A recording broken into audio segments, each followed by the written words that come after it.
Special bulletin में आपका स्वागत है। मैं हूं आपके साथ मनुल राजपूत। चलिए आपको बताते हैं आज की खास रिपोर्ट।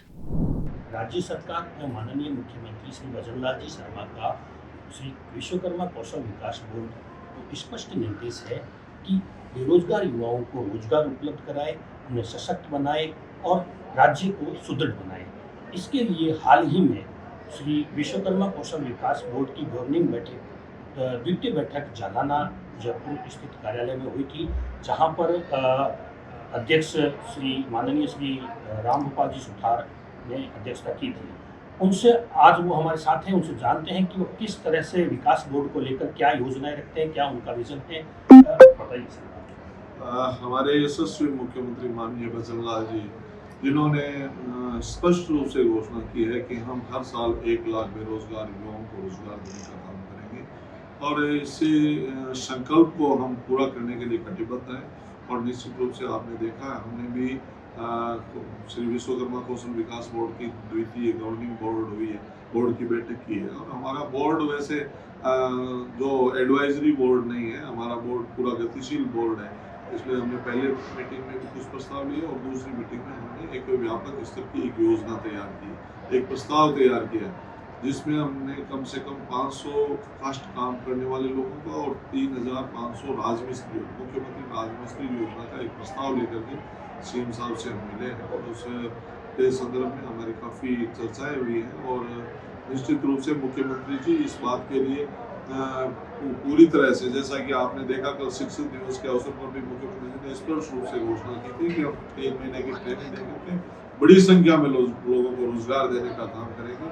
और ये भजनलाल जी की संवेदनशील सरकार है और युवाओं को समर्पित सरकार है, इसलिए युवाओं के लिए बहुत अच्छा काम इस सरकार ने हो रहा है। स्किल डेवलप्ड योजना में युवाओं को नवाचार देने के लिए आप द्वारा क्या प्रयास किया?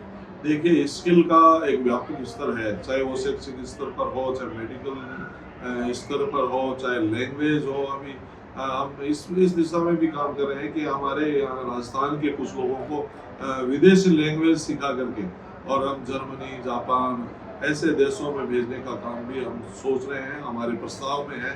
और स्किल का एक व्यापक स्तर है, उस व्यापक स्तर के साथ में राजस्थान में हम नवाचार करते हुए अनेक लोगों को रोजगार देने का काम, सरकारी नौकरी के अलावा भी हम स्किल करके हम कंपनियों से कॉन्ट्रैक्ट करते हुए कंपनियों को भी हम अपने युवाओं को देने का काम करेंगे। जो स्किल्ड होंगे प्रमाण पत्र लेकर जाएंगे। हमारे पास कंपनियों की डिमांड भी आई है, काफ़ी कंपनियों की डिमांड आई है कि हमें स्किल्ड कारीगर चाहिए। ऐसे हम परंपरागत कारीगर ट्रेनिंग देने के लिए हमने मुख्यमंत्री जी को एक मेगा प्रस्ताव दिया है। और निश्चित रूप से आप देखेंगे आने वाले दिनों में हम बोर्ड के माध्यम से भी लोगों को स्किल करके और रोजगार देने का।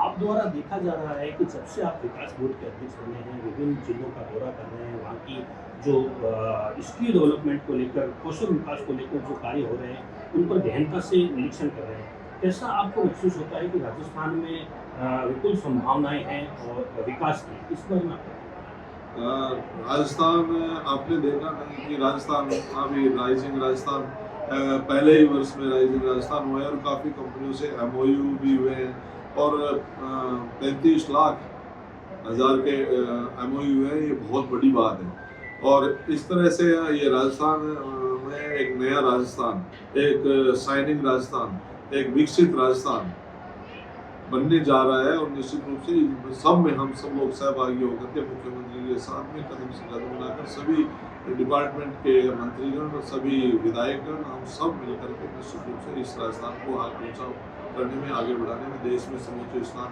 देने के लिए हम सब लोग प्रयासरत हैं। और स्किल के मामले में राजस्थान अव्वल हो, इसलिए इसके लिए हमने विभिन्न योजनाएं माननीय मुख्यमंत्री जी को निभाव की है।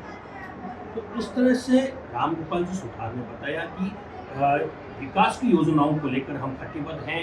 राज्य सरकार और माननीय मुख्यमंत्री श्री भजनलाल जी शर्मा के निर्देश पर अच्छा काम हो रहा है और निश्चित रूप से ये बेरोजगारों के लिए एक बहुत बड़ा कदम है स्किल डेवलपमेंट, और इस पर नवाचार भी किए जा रहे हैं और यहाँ तक कार्य किया जा रहा है कि विदेश में जो युवा, उन्हें वहाँ पर भी रोजगार उपलब्ध हो सके, ये प्रयास किए जा रहे हैं। मैं बीकानेर से सुजस राजस्थान के लिए नरेश।